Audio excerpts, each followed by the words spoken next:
ஆச்சி மசாலா. எந்த சமையலும் ருசி தேடும் ரகசியம் 20 ரூபாய்.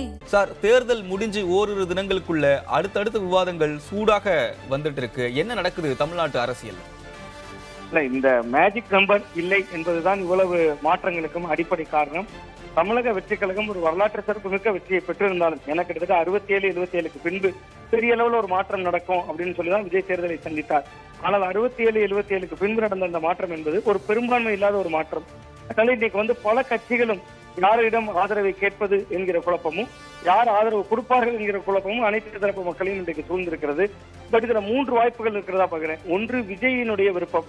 விஜய் தரப்பு விரும்புவது என்பது காங்கிரஸ் கட்சி, விடுதலை சிறுத்தைகள் கட்சி, மார்க்சிஸ்ட் மற்றும் இந்திய கம்யூனிஸ்ட் கட்சி. இதைத்தான் விஜய் விரும்புவதற்கு வாய்ப்பு இருக்கிறது. ஏனென்றால் திமுகவை தனது அரசியல் எதிரி என்றும் கொள்கை எதிரி என்று பாஜகவையும் தொடர்ந்து குறிப்பிட்டிருந்தார் விஜய் அவர்கள். அப்ப கொள்கை எதிரியோடு கரம் கொடுக்காத ஒரு கூட்டணி, பாஜக இல்லாத ஒரு அணி என்கிற அடிப்படையில் வெற்றி பெற்றிருக்கிறார் விஜய். அப்ப பாஜக இல்லாத அணியாக அவர் இருக்கிறதுனால கொள்கை ரீதியாக காங்கிரஸோ, விடுதலை சிறுத்தைகளோ, மார்க்சிஸ்ட் இந்திய கம்யூனிஸ்டோ இந்த பக்கம் ஆதரவு கொடுப்பதில் சிக்கல் இருக்காது. அதுல 3 புள்ளிகள் நான் பாக்குறேன். ஒன்று, காங்கிரஸ் கட்சி ராகுல் காந்தி அவர்களுடைய கரங்களில் முடிவை விட்டிருக்கிறது. ராகுல் காந்தி கரங்களில் முடிவு என்பதிலே நமக்கு தெரிந்து விடுகிறது. தமிழ்நாட்டிற்கு பிரச்சாரத்திற்கு வந்தபோது முன்னாள் முதல்வர் மு க ஸ்டாலின் அவர்களோடு சேர்ந்து ஒரு பரப்புரை கூட செய்யாதவர் ராகுல் காந்தி அவர்கள். அவருடைய விருப்பம் என்பது விஜயாக இருக்கக்கூடும். அது அப்படி நாம் புரிந்து கொள்ளலாம். இன்னொன்று, நேற்று கே.சி. வேணுகோபால் கொடுத்த பேட்டி. அந்த பேட்டியின் போது அவர் தெரிவித்த இன்னொரு மிக முக்கியமான கருத்து, எங்களுடைய காமராஜர் அவர்களின் தாவேகா கொள்கை தலைவர்களில் ஒருவராக வைத்திருக்கிறது என்று, அதாவது காரணங்களை தேட தொடங்கி இருக்கிறார்கள். ஏன் ஆதரிக்கிறோம், எதற்காக ஆதரிக்கிறோம் என்பதற்கு. திருமாவளவன் அவர்கள் கூட அவருடைய நேர்காணல் ஒன்றில் அவர் செய்தியாளர்களை சந்தித்த போது, நான் விஜயை எதிர்த்து எந்த பிரச்சாரமும் தாவேகாவை எதிர்த்து நாங்கள் செய்யவில்லை என்றும் குறிப்பிட்டிருந்தார். இதையெல்லாம் நாம் பொருத்தி பார்க்க வேண்டியிருக்கிறது.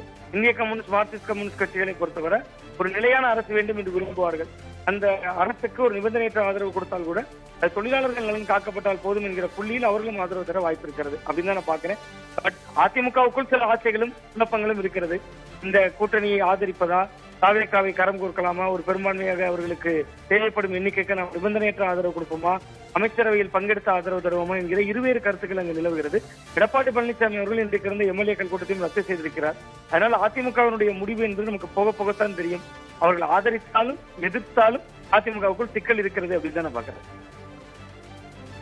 ஆதரவு அளித்தாலும் எதிர்த்தாலும் அதிமுகவில் இருவேறு குரல்கள் வருது அப்படின்றத நம்மால பார்க்க முடிகிறது.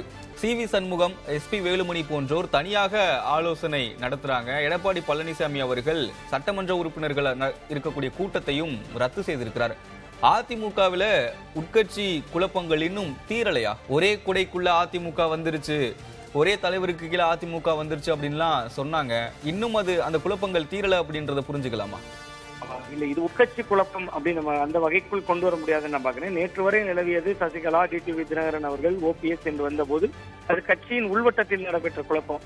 இது இப்போ யாரை ஆதரிப்பது, ஒருவேளை தாவேகாவை நிபந்தனையோடு ஆதரிப்பதா, நிபந்தனையின்றி ஆதரிப்பதா, அல்லது கடந்து போவதா என்கிற குழப்பம். இது ஜனநாயக அடிப்படையில ஒரு கட்சியினுடைய சட்டமன்ற உறுப்பினர்களுக்கும் அந்த கட்சியின் சட்டமன்ற குழு தலைவருக்குமான ஒரு வாக்குவாதம் தான். அப்படிதான் இதை நான் புரிந்து கொள்கிறேன். அதுல எடப்பாடி பழனிசாமி அவருடைய தலைமைத்துவத்துக்கும் இது சேலஞ்சிங் இல்ல. என்ன நிலைப்பாடு இருக்க வேண்டும் என்பது வலியுறுத்தல் அப்படிங்கிற கோணத்துல தான் பாக்குறேன். இதுல நான் சிக்கல் என்று பார்ப்பது, அவர்கள் ஒருவேளை விஜயை ஆதரித்தால் 5 ஆண்டுகள் விஜய் செய்யக்கூடிய நன்மை தீமை அனைத்திற்கும் அதிமுகவும் பொறுப்பேற்க வேண்டும், பங்கேற்க வேண்டும். அந்த ஒரு கடமை அவர்களுக்கு இருக்கிறது. இன்னொன்று, அவர்கள் இல்லை, ஆதரவு இல்லை என்கிற நிலைப்பாடு எடுத்தா திமுகவுக்கு எதிராக எதிர்கட்சி அரசியலை கூர்மைப்படுத்தி தாங்களும் முன்வரிசையில வரணும், விஜய்க்கு எதிரான அலையையும் உருவாக்கணும்.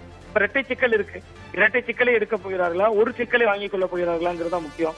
இப்ப திமுக நீண்ட நெடுங்காலமாக எதிர்கட்சி வரிசையில் இருந்திருக்கிறது. எம்ஜிஆர் அவர்கள் இருந்தபோது 13 ஆண்டுகள், கடந்த 10 ஆண்டுகள், இப்படின்னு கிட்டத்தட்ட 23 ஆண்டுகள். அந்த 75 ஆண்டு பாரம்பரிய வரலாற்றுல 23 ஆண்டுகள் எதிர்கட்சி வரிசையில நிரந்தரமாக இருந்திருக்காங்க. நான் தொடர்ச்சியாக சொல்றேன், அதை விட பல ஆண்டுகள் இருந்திருக்காங்க. அதிமுக என்பது 31 ஆண்டுகள் ஆண்ட கட்சி. 5 ஆண்டுகளுக்கு மேல் அவர்கள் அதிகாரம் இல்லாமல் இருந்ததில்லை. அவை ஏற்கனவே சட்டமன்ற உறுப்பினர்களுடைய எண்ணிக்கை குறைந்து வருகிறது. தொடர்ச்சியான 10 தோல்விகள். இந்த சூழல்ல தாவேகாவை ஆதரித்தால் அந்த கட்சிக்கு இடைக்கால நிவாரணம் கிடைக்கும். பட் அது நிரந்தர நிவாரணம் இல்ல. அடுத்த தேர்தலில் விஜயை முதல்வர் வேட்பாளராக ஏற்க வேண்டிய நெருக்கடி அதிமுகவுக்கு ஏற்படலாம். இது உள்கட்சிக்குள் இருக்கக்கூடிய சவால்கள். இதே எடப்பாடி பழனிசாமி அவர்கள் எந்த புள்ளியில் சமாதானமாக போகிறாங்கிறத பொறுத்துதான் அந்த முடிவு இருக்கும் அப்படின்னு தான் பாக்குறேன். சுவாமிநாதன், இரண்டு விஷயங்கள் இருக்கு. திமுக கூட்டணியில இருந்த கட்சிகள், இடதுசாரிகள், விசிக, காங்கிரஸ் போன்ற கட்சிகள் தேர்தலுக்கு முன்பே ஆட்சியிலும் அதிகாரத்திலும் பங்கு வேணும் அப்படின்னு தெரிவிச்சிருந்தாங்க. விசிக ஒரு கட்டத்துல அந்த கோரிக்கையை கைவிட்டு தேர்தலை தான் சந்திக்கிறோம் அப்படின்ற மாதிரி முடிவெடுத்திருந்தாங்க. இப்போ தாவேகா கூட அவங்க ஆட்சி அமைப்பதற்கு ஆதரவு அளிக்க இருக்காங்க. என்ன நிலைப்பாட்டை எடுக்கலாம்? தாவேகா தரப்பு என்ன வலியுறுத்தும்? இல்ல, தாவேகாவை பொறுத்தவரை ஒரு புள்ளியில் இணைவார்கள். பாஜக இல்லாத அணியில் தான் திமுக கூட்டணியும் தேர்தலை சந்தித்தது. பாஜக இல்லாமல் தான் தமிழக வெற்றி கழகமும் தேர்தலை சந்தித்தது. மதசார்பற்ற சக்திகளாகத்தான் இரண்டு கட்சிகளும் தனித்தனியே தேர்தலை சந்தித்தார்கள். இப்பொழுது ஒரு மதசார்பற்ற சக்திக்கு பலவீனமாக இருக்கிறது. பலம் பெற்றால் அவர்கள் பெரும்பான்மையை காட்ட முடியும். அந்த புள்ளியில் இணைந்து விடுவார்கள். அது ரொம்ப எளிதான புள்ளி தானே உங்களுக்கு. காங்கிரஸ் உள்ளே போகிறது என்றாலே கிட்டத்தட்ட பாஜக எதிர்நிலைப்பாடு. அப்ப விஜய்க்கு அந்த வடிவம் கிடைத்துவிடும். அதனால விஜயும் அதை விரும்புவார், காங்கிரசும் அதை விரும்பும் தானே. நீங்க 2029 நாடாளுமன்ற தேர்தலை சந்திக்கணும். இப்ப விஜய் இவ்வளவு அறுதி பெரும்பான்மையா முகம் தெரியாத வேட்பாளர்கள் எல்லாம் கூட வெற்றி பெற்றிருக்காங்க. 100க்கும் மேற்பட்ட இடங்கள்ல வென்றிருக்காங்க. இது ஒரு பெரிய நம்பிக்கையை கொடுக்கும். நீங்க கடந்த தேர்தல்கள்ல 40க்கு 40, அதுக்கு முந்தைய தேர்தல்கள்ல தேனியை தவிர்த்து 39 இடங்கள், அது மீண்டும் 2029 சாத்தியமா விஜய் இவ்வளவு வருகைக்கு பின்புங்கிற கேள்வி எழுந்திருக்கலாம். இப்ப விஜய் பக்கம் இருப்பதே ஒரு பாதுகாப்பான ஆட்டம் என்கிற கண்ணோட்டத்திலும் இந்த கட்சிகள் அணுகுவாங்க. பாஜகவோடு இல்லாதது மட்டும்தான், பாஜகவை கொள்கை எதிரியாக அறிவித்ததுதான் இந்த அணி அமைந்தால், இந்த கூட்டணி ஆதரவு கொடுத்தால் அதற்கு ஒற்றை காரணமாக இருக்க முடியும். திமுக தனிமைப்படுத்தப்படும் அப்படின்னு தான் நான் பாக்குறேன். அந்த வகையில இதுல பாஜக முயல மாட்டாங்களே. இப்போ காங்கிரஸ், விசிக போன்றோர் பாஜக விஜய் பக்கம் சென்று விடக்கூடாது, ஆதரவளித்து விடக்கூடாது அப்படின்ற முடிவு எடுப்பாங்க. அப்போ பாஜக இதுல என்ன முடிவு எடுப்பாங்க? இல்ல, பாஜக அதிமுகவை உந்தி தள்ள கூட வாய்ப்பு இருக்குல்ல.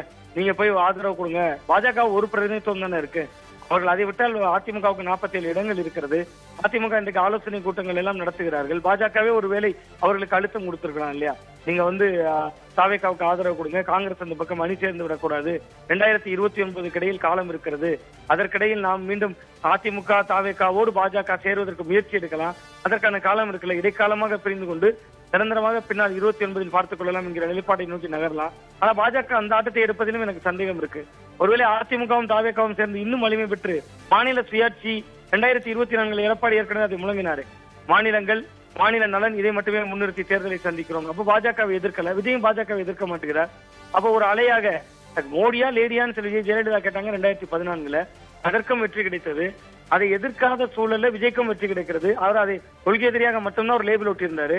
அப்படி ஒரு அணியாக அமைந்து விட்டார்கள்னா என்ன செய்யறது என்கிற அந்த பதட்டமும் பாஜகவுக்கு இருக்கும். அதிமுகவை தன் கைப்பிடிக்குள் வைத்துக் கொள்ள வேண்டும் என்கிற பதட்டமும் இருக்கும்.